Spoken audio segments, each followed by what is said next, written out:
We could care less. They get a speaker, they get a speaker. They don't, they don't. If they blow past the 17th, I guess the illegitimate Biden regime has got to shut it down. You know, send a note to somebody that cares, because we don't. What we're fighting for is our country. Trump has come back from the plow like Cincinnatus, like a mythical character, heroic character from ancient history, from the Roman Republic, called back from retirement to save the Republic. Knowing what he knows about everything, he's come back for the second time, and it's not competitive. We must be focused on the main thing, and the main thing is the removal of the illegitimate Biden presidency. All of the fruits of the poison tree, it all goes back to that. Stolen elections have catastrophic consequences. My dad in our family, I wish he would complain more, because it's not good. The cancer has spread, is metastasized into his bones and further. It's very painful, and it's very debilitating in many respects, but he's still out there. He's still doing this thing he so believes in this country. My dad in our family,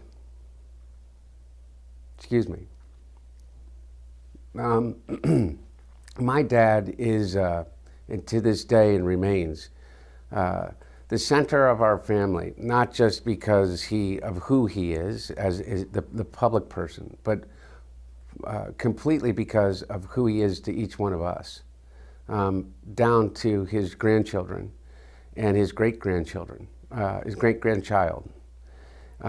He is our rock. And whatever you think about his politics or the decisions that he made, I can tell you this: he's the best father, the best husband, the best grandfather of anyone that I've ever read about, heard about, or even seen in a movie. Before we end tonight, I want to send my thoughts and prayers to former President Joe Biden. In an interview with BBC on Friday, Biden's son Hunter said his father's prostate cancer has spread to other parts of his body and is causing him pain. Hunter Biden grew emotional as he discussed his father's condition, describing it as very sad to watch. The former president revealed his cancer diagnosis in May of last year, just 4 months after leaving the White House. Biden will publish a memoir titled "Promise Me America" after the midterm elections. This is not Joe Biden's first fight. America has watched for decades as he's endured tremendous personal loss with grace, humility, and enduring commitment to public service. That still drives the conversations he and I have had when we speak. I have every hope that Joe Biden's family will see him make a full recovery. And I know from talking to the man, he has every hope this country can and will do the same. States is being laid to rest in Yorba Linda, California. A farewell to Richard M. Nixon. Much of the country is watching now, and many of the people who played an important role in his life have gathered in Yorba Linda, California, to bid farewell to the 37th President of the United States, who of course died last Friday at the age of 81. Though I walk through the valley of the shadow of death, I will fear no evil, for thou art with me, thy rod and thy staff, they comfort me.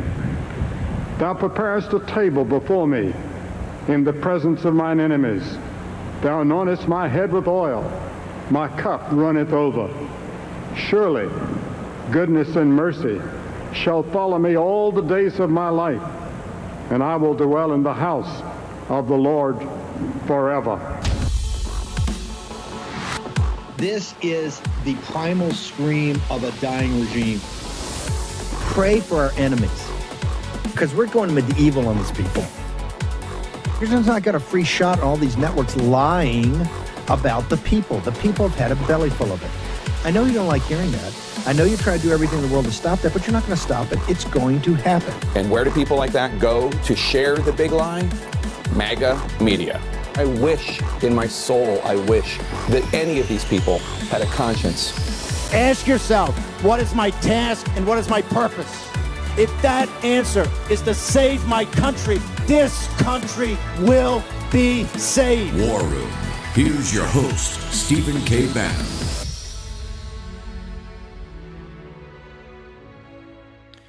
Tuesday, 11 August, year of our Lord 2026. Thank you for joining us for the live afternoon, early evening edition. We're absolutely packed for the next 2 hours, so strap in. I want to make sure we get a marker out there. President Nixon, and it's the debate whether it was kind of approved as a state funeral, but President Nixon had his funeral service and was buried in the backyard of the little house they had in Yorba Linda, California. I think his father was a grocer. Did not have any of the pomp and circumstance or the ceremony or any of the gravitas or the nation mourning in the nation's capital, in the Capitol, National Cathedral, none of it. President Nixon had none of it.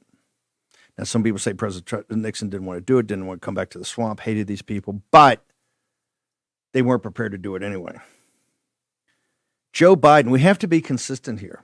And look, for the Biden family and for Hunter Biden, and obviously it's having a huge impact on that family. They look like they're very close, or they appear to be very, very close. And of course, when prostate cancer spreads, it's incredibly painful. And so I'm sure the family's going through some very difficult times today and over the next few days.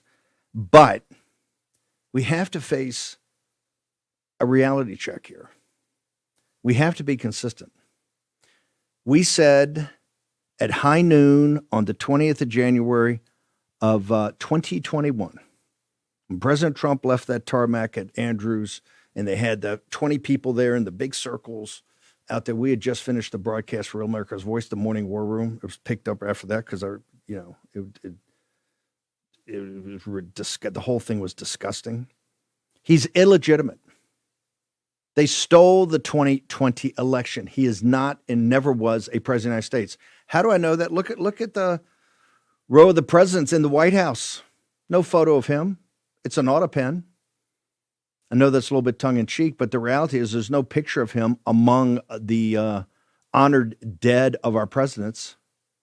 Joe Biden was illegitimate. Worse, he helped coordinate with the people of his illegitimate regime an invasion of the United States of America of 20 million people that we're every day fighting about. It's torn the country apart, and it's going to tear the country more apart when we start forcing the mass deportations. The fun stuff hasn't happened yet, folks. That's on Joe Biden's watch. Joe Biden did that as an illegitimate president of the United States. He's guilty of treason. Under no circumstances should Joe Biden have a state funeral. Impossible. How can you possibly honor somebody that is a traitor, that illegitimately stole a presidential election, and the railhead of all our agony is back with Joe Biden? We have to be consistent. He's illegitimate. He was never elected. The election was stolen. We know now the Chinese Communist Party helped him and other dark money sources. Mail-in ballots, machines, you pick them. He's illegitimate. And the illegitimacy was for a reason. So they could work with our enemies to flood the country with illegal migrants, asylum seekers, illegal aliens, you name it, 20 million on his watch. And the country's torn asunder now because the sanctuary cities say, oh, no, we're not going to do it. You can't come in. ICE can't come in. No interior enforcement whatsoever. How do you honor that? What would the nations of the world think? Are we complete hypocrites? He's illegitimate. We said that from the very first second of his presidency. It's one of the real reasons they wanted to send us to prison. And prison, I don't give a damn. Send away, baby. The war room only got bigger. You know why? Because the people that, the Dave Bratz and the Natalie Winters and all of it, the Mo Bannons, Grace Chung's, Poso, everybody stepped in. Navarro, you got tougher. Next man up. You got tougher and tougher and tougher. He's illegitimate. He was never the president of the United States. I got photographic evidence over on the wall of the president. He ain't got a picture. He ain't got a photo. They got a pin. All those pardons are illegitimate. And this is why we should rev up the prosecutions. Hello. You have to be consistent. He was in back of and allowed a highly organized invasion of 20 million illegal aliens. You do not get a funeral. Hell, they're sending Nixon out there to be buried in his backyard. And some dignitaries flew. Yeah, presidents flew out. They all flew out. Billy Graham, I think there, no. And they say, well, it was a state funeral, but he didn't want to do it. I said, no, that's not a state funeral. I'm talking about the whole deal, like Reagan got. Now, President Trump did, there's a big controversy. I put a CBS article up. If people can do a force multiply and read the CBS article, I think it's from 2019, this issue about John McCain. President Trump said, hey, eventually I approved it. And Nashville Cathedral said, no, the only thing you need to prove for a state funeral is a former president needs consultation approval from the White House. White House, no state funeral for Joe Biden. He's unworthy. He's illegitimate. They stole the election. And then he allowed an invasion of the country, what has torn the country apart. We have to be consistent. No, did a state funeral for Benedict Arnold? Don't think so. State funeral for the Rosenbergs? Don't think so. There cannot be you cannot honor an individual that stole the presidency and then was the head decision maker and approved an invasion. You remember Mayorkas going up every day, oh, well, we can't stop it. We can't stop it. We know it was highly organized with enemies of this country, these NGOs and dark money groups. So let's just be consistent. He ain't got a picture up on the wall. He don't get a state funeral. Pretty simple. He's illegitimate. And he's the railhead. His illegitimate regime was the railhead for ensuring that the Democratic Party is at least competitive without the illegal aliens, without the migrants, without the asylum seekers, without the foreign-born that are all voting illegally with these scam programs. They can't win, and they know that. What the family wants to do, wherever they want to do it, Delaware, Scranton, Joe, maybe they do in Scranton. Don't know. That's for the family. That's a family decision. And Hunter just told you they're a very tight family, so I'm sure the family will come to the right conclusion. But no state funeral. He's not worthy of it. He is unworthy. He's unworthy for honors to be given to him as a real president because he's phony. They didn't let Nixon have it. I don't care the happy talk. Oh, well, we got, it's a state funeral, but he got buried in his backyard, and the funeral was in his backyard of the little house that he was raised in. Jack Posobiec, we're going to pivot to another topic, one of my favorites. I'll do a call for you, but talk to me about, I don't want to drag you into this, Jack. I don't want to drag you into this. This is a war room fight, and we'll figure this out. But no state funeral for a traitor. They give Benedict Arnold Joe Biden's no different than Benedict Arnold. He's no different. Benedict Arnold fought for the other side, worked for the other side, but Benedict Arnold never brought 20 million invaders into the country. It's outrageous, even the concept of it. And President Trump has a kind heart, and President Trump is magnanimous. Even this article, reading the 2019 article, where he said, he went out of his way to approve all the McCain stuff. And of course, they came back and slapped him in the face. Oh, you didn't need to do anything. You didn't need to do anything. The head of the Nashville Cathedral. Oh, you didn't need to do anything. President Trump, once again, magnanimous, a man with a good heart. He's a kind man. I realize Trump derangement syndrome. They never give that. They attack and attack and attack. And even in being magnanimous, we can't set a precedent to allow an illegitimate holder or occupant occupy White House. We can't honor that with a state funeral, the highest honor we can give someone, reserved for real presidents. Let me repeat that. He's a traitor. The agony this country's going through and the agony we're going to continue to go through, because, folks, you ain't seen nothing yet. You've seen nothing. You think Minneapolis is bad? Forget about it. You ain't seen nothing of what is going to have to occur to rid this nation of the illegitimate, illegal invaders that came in on Biden's watch, invited in on Biden's watch. Short break. Posobiec, Wayne Allen Root next. War Room. Here's your host, Stephen K. Bannon. Jack Posobiec. I don't want to put you on the spot, Jack. I understand you're heading over to be with the Viceroy this evening. You got other things going on. Jack joins us by phone. Jack, and I want to get to this clip that you found because I think it's a game changer in Michigan, potentially. I mean, I think it's awe-inspiring how you guys dug it up. Your thoughts about what I just said? Well, Steve, obviously that's one for the books. That is just one of the most epic war room rants that I've heard. I've got to go to the guys and get that to change to the baby Bannon. I need baby Bannon saying that for the social media side. Because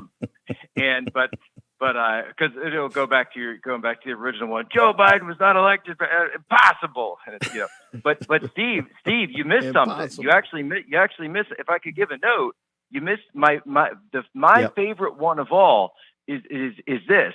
Barack Obama never congratulated Biden on setting the record for winning the most votes ever. And when Barack Obama went to the White House, when Barack Obama went to the White House, what did he refer to Joe Biden as? He said Vice President Biden. He did not call him President Biden. He called him Vice President Biden. So even Barack Obama does not view Joe Biden as a legitimate president. Boom. Okay, I got my work assignment overnight. We're gonna get Baby Bannon, and we're gonna get Baby Bannon. We're gonna get that and others. We'll have another one tomorrow morning. Are gonna be by the end of the show. Okay, I know you're pressed for time, so tell me about what have you found out about this disaster for the Democratic Party, the jihadist in Michigan that's running for the United States Senate, sir. Well, Steve, what I don't know what the Michigan GOP or the Katie Walsh doing over there at NRSC with all that donor money, but people seem to have forgotten or not realized this guy had a podcast for years, and he's had all the episodes and they're all still up, and you can also go download them. So I started listening to the Abdul El Sayed podcast. Hold it. Stop. Hang on. He's got a podcast that the op research guys have not pulled all of it and stripped it and started hitting us with spots nonstop, sir. That can't be right. They can't be that asleep. Perish the thought. I have not heard any of this before. You had K-File over at CNN did a little bit, and then I started digging through. Steve, the first one that jumped right out at me, and I drove back to it because it's something that looms large in my mind.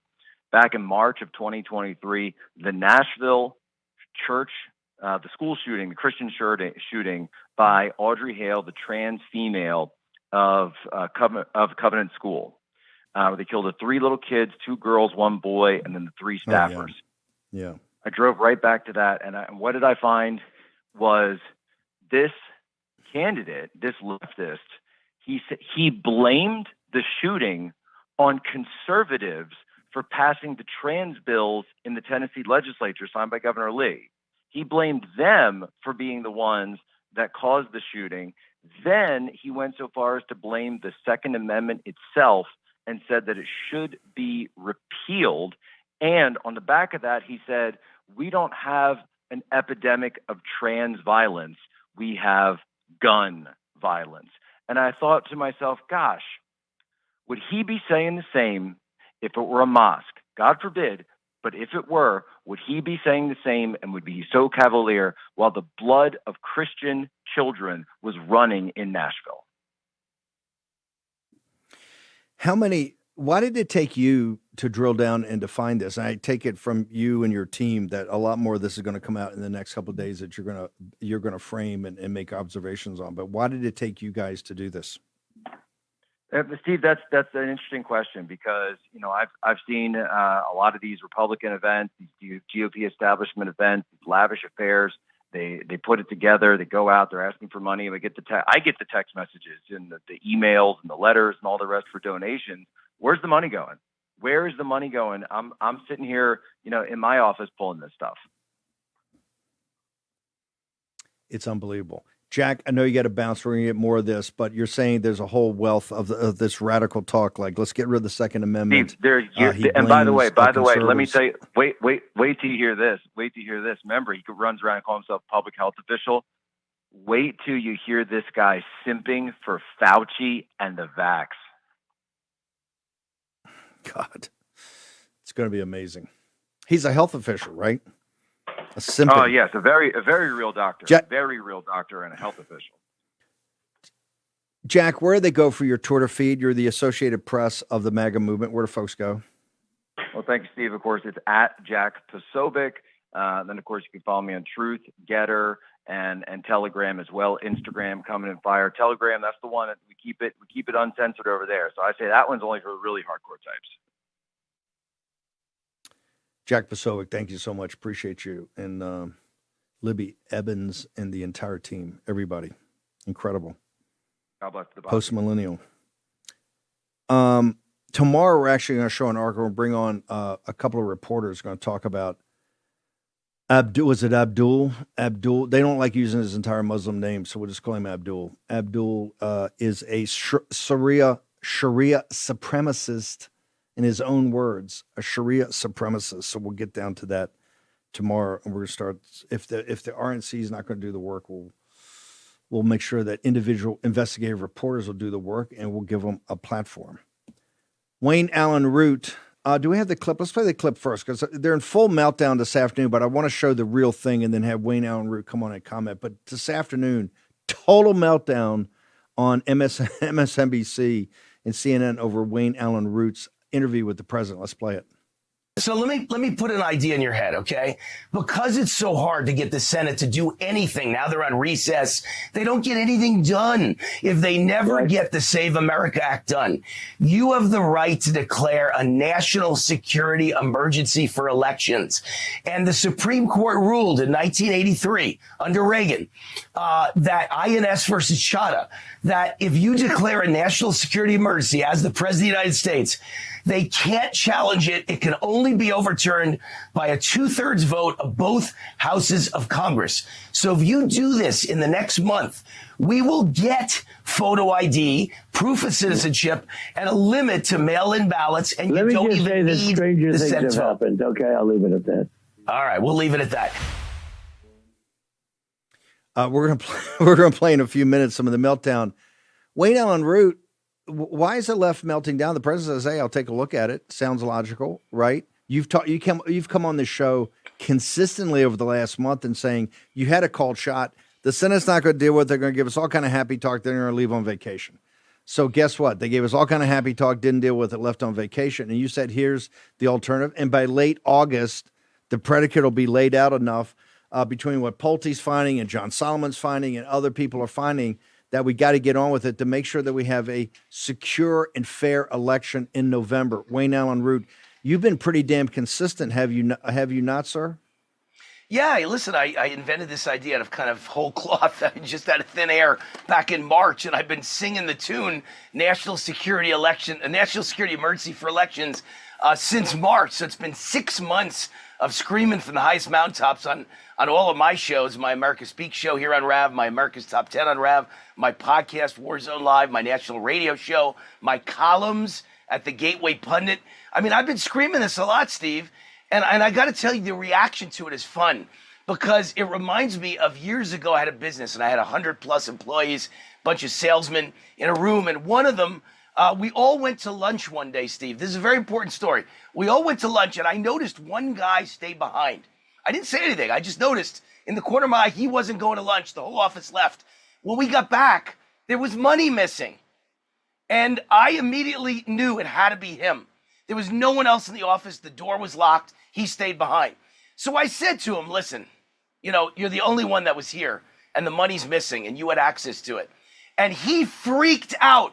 No, oh my God, I can't believe you're accusing me. Oh my God. He freaked out like no one you've ever seen. And I said, my God, what an actor. He's over-exaggerating. He's overreacting to a simple thing. Did you do it? And this went on for months, and then he left my company. I never heard from him again for 20 years. I lived in New York in those days. I moved to LA. I have a house in Malibu. 20 years later, the phone rings. I pick up, it's him. And he says, it's been on my conscience for 20 years. Yeah, I stole the money. So I'm just telling you, when someone overreacts, oh my God, voter ID, proof of citizenship, there's nobody committing fraud. There's no foreigners voting. There's no illegals voting. And the elections aren't stolen. It's Trump's a bad man. He's the orange man. It's because they're stealing elections, and they're stealing it because there's no voter ID, because there's no proof of citizenship, because illegals are voting, because illegals are getting their licenses at DMV, and because mail-in ballots are the biggest fraud in the world. No other country in the world allows it. Voter harvesting, and drop boxes, voter drop boxes. No other country in the world allows it. They're overreacting because they are stealing. It's the reaction that's the key. And the second reaction, Steve, I got to tell you this one too. In the last 5 years, I've been the center of about 5 media firestorms where I said something on the air like this time, and every TV show, every radio show, newspapers in Australia, newspapers in Israel were covering it. Root said this, Root said that, Wayne Root said this. Wayne Root's a conspiracy theorist. Wayne Root's a far right-wing host. But not one of them in 5 times in 5 years ever called me to ask me for a quote or to ask for an interview or ask for a debate, to rebut it, to debate it. Did you really say it? What did you mean? That tells you everything. They don't want to even hand me a microphone, Steve. I can't even get a mic because they're so afraid that if they debate me one-on-one, I will destroy them. I will tear their throat out. They have no shot against me. They wouldn't put me on MSNBC or CNN if their life depended on it because they can't debate their way out of a paper bag. Hang on for 1 second. We're gonna stick through. We're gonna play some clips. Also, Jason Killmeyer from the Daily Caller has a quite brilliant piece up about mass deportations in the midterm elections. We want everybody to read it and think about it. Jason Killmeyer also join us. Ed Dowd, Mary Holland, Rachel Rodriguez, all in the second hour of the show. Short break. War Room. Here's your host, Stephen K. Bannon. This one I gave the wrong, code for Chapter. Chapter saved the War Room Posse over $1 million so far. It's a data company that helps you with consultation, totally free, no obligation. 845 War Room. 845 War Room. Talk to Kobe and the team. Mo, did I get that right? Finally, 845 War Room is your direct dial right into the heart of Chapter. So make sure you take care of it. War Room Posse, the feedback's been tremendous. Saved folks over $1 million. Plus, you get into an optimum plan. That is the key. Also, take your phone out. Birch Gold, Bannon, Bannon, 989898. The ultimate guide for investing in gold and precious metals. Also free, no obligation, and you get to Philip Patrick and team. Find out now why gold could be your still point in a turning world. Check it out today. Been a hedge against times of financial turbulence. I don't know, 3,000, 4,000, 5,000 years. We got a couple of clips about this topic. Let's play it, and we'll bring back in Wayne Allyn Root. Will the big lie from 2020 pave the way for even bigger lies in 2026 and 2028? Today, election deniers are scattered across the ballots in several states holding primaries, including in races for governor and secretary of state. Among the most notable names, Minnesota gubernatorial candidate and MyPillow CEO Mike Lindell, who's made his alliance with Trump a centerpiece of his run. He was still talking about the 2020 election 4 days ago. He said, quote, "Everybody knows it was stolen." That, of course, is not true. And then there's Tom Tiffany running for governor in the critical swing state of Wisconsin, also still embracing the big lie and apparently the big cheese. He tried to overturn the election as a congressman and was still pushing an FBI investigation into the results as recently as this spring. Tiffany is listed among 19 election deniers the Democracy Docket says we need to watch heading into the fall, under a headline that says bluntly, we should be worried. Another reason to worry, the president's seemingly endless desire to figure out some way, anyway, to sway the midterm results in his favor, even if that means taking over the whole darn thing. Let me put an idea in your head, okay? Because it's so hard to get the Senate to do anything, now they're on recess, they don't get anything done. If you declare a national security emergency as the President of the United States, they can't challenge it. It can only be overturned by a 2/3 vote of both houses of Congress. So if you do this in the next month, we will get photo ID, proof of citizenship, and a limit to mail-in ballots. And let me just say that stranger things have happened. Okay, I'll leave it at that. Peter Navarro, who are breathing new life into the big lie. I want you to take a listen to what he said just yesterday to Steve Bannon about the evidence that they are still looking for. I'll have some good stuff for you this week. I've been digging through all of the stuff that John Solomon has been able to get out into the public, which has been, of course, ignored by the legacy media. But I'm doing my job in packaging that in very easy to understand messages and op-eds. This is what's so wrong, Steve, with just about every journalistic outlet except War Room. It's like they won't deal with the hard truth about what happened in 2020. A reminder, his title is Senior Counsel for the President on Trade and Manufacturing, and perhaps you should be focused on that, Eddie, instead of spreading election lies. I mean, these season one characters won't give up. Okay, let me have it. He is focused on that. That's why you're bringing back record amount of capital in manufacturing capital to build out manufacturing base and reindustrialize us.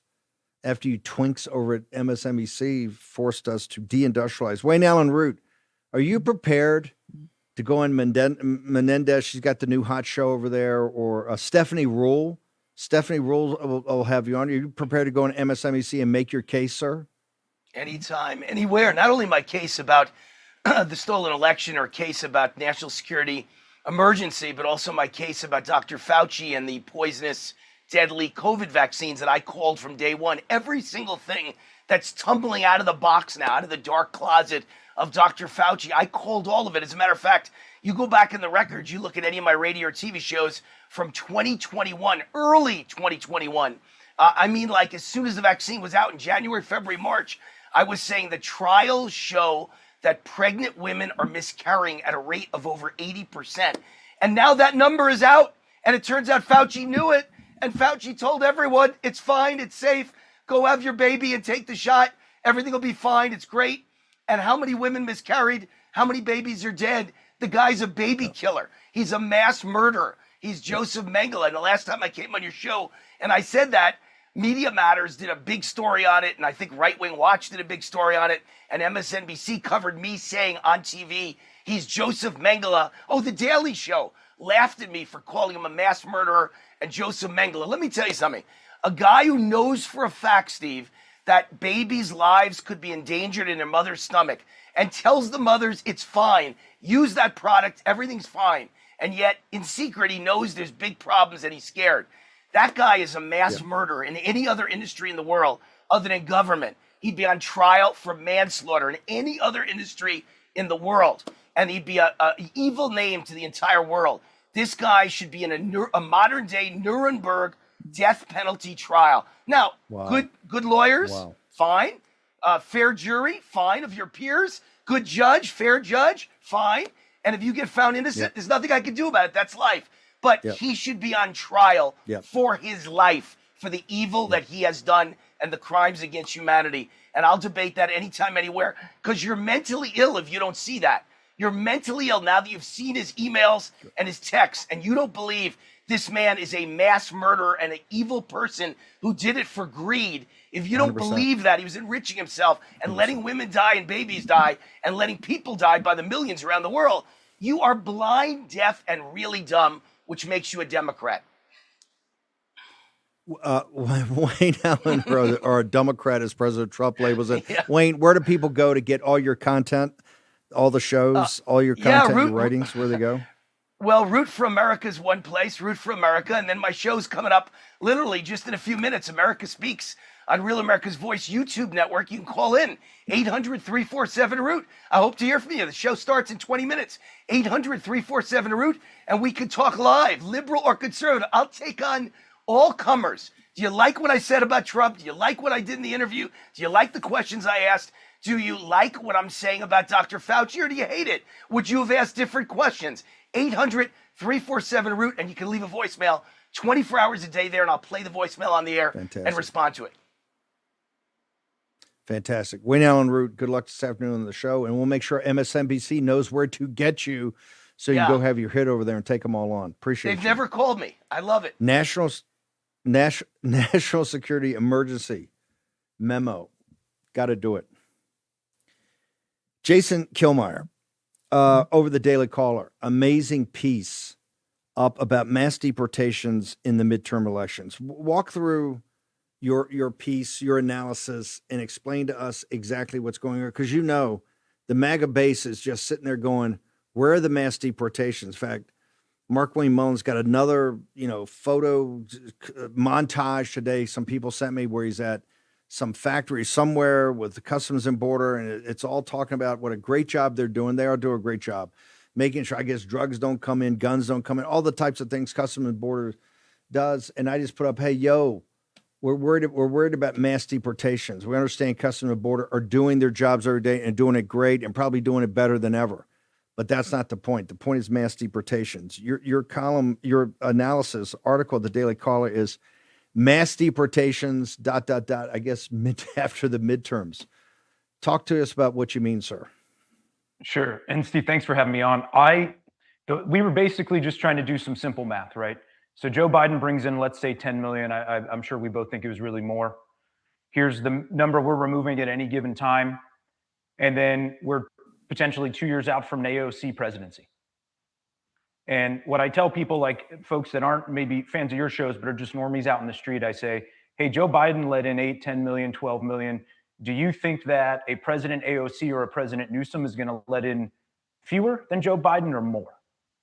And so we started from that proposition and said, well, then what would have to be true for us to actually do this in the way that the president talked about and the way that you and others in the base understand it?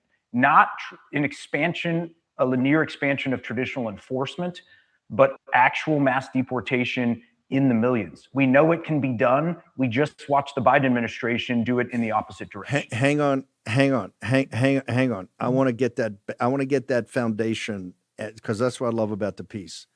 Just hit rewind. It's not normal course of business of interior enforcement and all that. And it's not confusing the numbers of like returned at the border, whether the Coast Guard or whatever. You have to have a totally different mindset because the country's never faced a crisis like that. So just hit rewind about how you came to that, because we have time. I'm going to hold you through the break, but I want to make sure people understand this because it's quite brilliant. Sure. Yeah. So mass deportation is a new and different skill set. And it is something that we have not really had to do, right? And so we have DHS, everybody there's working hard, but that is not sufficient. One of the things that I say is, if we had a whole of government effort, we'd be using our whole government. And so what we need to do is understand this as a great logistics exercise, one in which American civilians participate.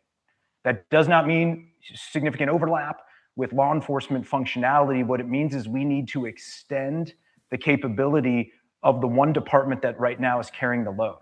And there are authorities available to the president under national emergency law and a variety of other authorities that will allow us to unlock the use of DOD, the use of the Department of Transportation, right? Something truly run out of the White House with the full arsenal of national power at its fingertips.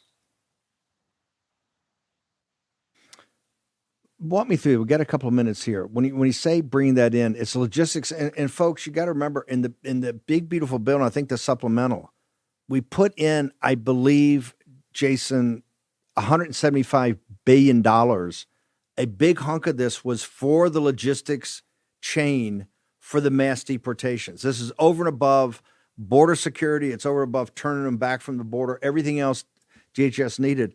A huge hunk of that was to go right to your logistics chain, was it not? It is, but you know what happened is politics intervened, right? So, hey, we want to open a facility and we've got to call and argue with the mayor of Salt Lake or wherever that is, right? This is, and what I'm arguing in the piece is we run this directly from the White House because they can bulldoze everybody. We have to extend it beyond the reach of any individual department to do this at the numbers that we're talking about. Let me give you, Steve, an example, and I mentioned this has to be beyond the reach of the department. The city of New York itself used a federal airfield. I think it was called Floyd Bennett Park. I forget the exact name. They had 200 illegal aliens there in tents for over a year, assisting the Biden administration in trying to traffic as many people into this country as they could. Like, it is that type of multifaceted approach that we're going to need to take to build this infrastructure. So it will be DHS, we will require DOD, we will need to bring in civilian capabilities. We have not yet explored the use of the Civil Reserve Air Fleet. Every element of national power to include a massive civilian hiring surge to kind of build out this logistics enterprise. I love this. Jason, hang on for a second. Original thinking about to get to the a solution, not just whining about the problem, but getting to a solution. Jason Killmeyer from the Daily Caller. I want everybody to read the piece.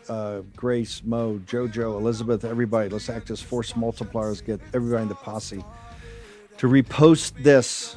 Short commercial break. Back in the war room in just a moment. We're taking down the CCP. Spread the word all through Hong Kong. We will fight till they're all gone. We rejoice when there's no more. Let's take down the CCP. War Room. Here's your host, Stephen K. Bannon. Jason Killmeyer joins us from the Daily Caller. It's a quite brilliant piece that he has up because it talks about a solution. And this is a solution, I think when you hear him out, has a lot of logic to it and is quite doable. Jason, walk us through again. You're saying, hey, take it out of any department, put it right in, not just in the West Wing, maybe put it in the office next to the president, right? Right there, so it's a national priority that President Trump can work the program every day, correct? Absolutely. And that gets us away, Steve, from the trap of, hey, is the DHS secretary or is any other individual official, sufficiently committed? This is the president of the United States who made this his signature issue, who line edited the Republican Party platform, made this a winning issue, and then got Congress to stroke a historic check. So now the president did his part. So now what do we do to make the numbers actually work? So my argument is if we do about 14,000 a day after the midterms, that gets us to 10 million. I know that there are many, many more there, but we at least start to make a real dent in who Joe Biden brought over. So how do we do that? You run it directly out of the DCOS-P's office, or you run it directly out of the Homeland Security Council. This needs to be run from the White House complex. And then from there, right, you flow out. We can divide into regions, just like FEMA does right now. I think that FEMA has 12 regions around the country. And that flow down is not just to federal law enforcement. That is daily communication across all the local law enforcement, the civilian participants that we will hire, with today's goals, with the data that needs to flow down. And then each of those individual regions is responsible for their own transportation and removal logistics. So think about the federal facilities that are available, theoretically military facilities, maybe other federal airfields within each of those regions. That is up to that regional leader or commander. These can be former military, former career logisticians, to meet those numbers and to start to be able to make an impact on not just the people who are in the traditional enforcement pipeline, but the broader illegal alien population. Jason, over at the Daily Caller, you guys are one of the most important news sites, news organizations on the right with the conservative movement. I know you know other people. Is it your sense from the readers over there that there would be pretty big support among the MAGA movement and the conservative movement to back this play of President Trump, sir? Yeah, and I think there will be, and I think it is when President Trump says go, everybody will fall in line. And that may be after November, and that was kind of how we talked about it. Steve, the way that I think about it, right, in the work that you've done over the past couple weeks, the job that I see that I have is much more limited. It is to help to shift the Overton window towards a discussion that actually gets us there from a logistical perspective. And it is to be ready with a plan of sufficient logistical maturity when the president asks, right? So if we think about individual leaders at DHS, there are Republicans that still, and this is not just a critique of them, there are Republicans that still think there's another way out of this, right? They don't realize that we will either have mass deportation or mass importation. There is no longer a third option. And this, right, the base, the folks who want us to do mass deportation in the way that it is envisioned, the way that it's communicated by you, their victory is guaranteed. It will be the primary, if not the primary, a primary plank in the Republican Party platform, because mass importation is now the key part of the Democratic Party platform. So there is no more running from this. Our job is just to be able to hand the president a plan of sufficient maturity, whether my ideas are exactly the right ones or not, that answers to the actual numbers he will soon demand of us, I think. Jason, where do people go to get your ratings at Daily Caller and social media coordinates, all that? The great thing about your piece, it's going to start a lot of conversations because it offers clarity. And once you see it, you kind of work through it and you're 100% correct.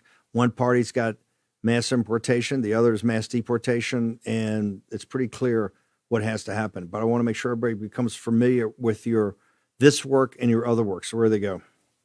Thanks. Just follow me on Twitter at Jason Killmeyer. And I've got some more pieces coming up here where I'm going to work through the legal, the operational, the financial, and all of the relevant national emergency law statutes that I think the president is going to be able to use that we have so far underexplored. Jason, and we want you back on every time you put one up. This is important. Thank you, sir. Audience already loves it, I know. So thank you. Appreciate you. Thank you. Okay, second hour is going to be incredible. I want to play a little clip. We're going to include this in the cold open where we're just kind of putting it together. We'll have a more formal one probably tomorrow. But can we go ahead and play this? Because the facts are on our side. Joe Biden never got 15 million votes, more votes than Barack Obama. Impossible. We didn't pick up net 12 House seats when we lost the presidential. Impossible. We didn't win 19 of the 20 bellwethers and lose the presidency. Impossible. He's not legitimate. For the folks who've been with us, right, from impeachment back in, September of 2019, all the way through war room pandemic, all the way through the election and fighting for the election and President Trump being forced out of the White House by an illegitimate regime, as we called it every single day, and that day when on that phony inauguration, when they were so ashamed of what they had done under the cover of COVID. Remember that? You got to remember, we were up on the roof overlooking. They had the big white circles driven, which they knew at the time were all lies. The separation, think about it. It was all lies, and they knew it was lies. The mask and the separation, they went to a whole thing because COVID had to be the cover. The Chinese Communist Party's bioweapon had to be the cover for the stolen election. He's not legitimate. He was never a legitimate president of the United States. I got a freaking wall up there outside the Rose Garden. His photo's not even in it. Why is that? He's not considered a legitimate president of the United States. You just had Jason Killmeyer on here, a monumental effort of the nation to get the 10 million out. And he's half of what probably was legit, or what actually happened, 20 or more. We're gonna rent the nation asunder to do this, of what he did. No. The family takes full responsibility. Catholic Requiem Mass or whatever you determine. But no state funeral, no honors. It's outrageous. You let Nixon be buried in his backyard with nothing. And you're going to hold up Nixon, who was forced out by the same deep state that put Biden in. It's outrageous. Even the concept of it's outrageous. More outrage coming because we're going to drill down on Fauci with Mary Holland and Edward Dowd next in the War Room.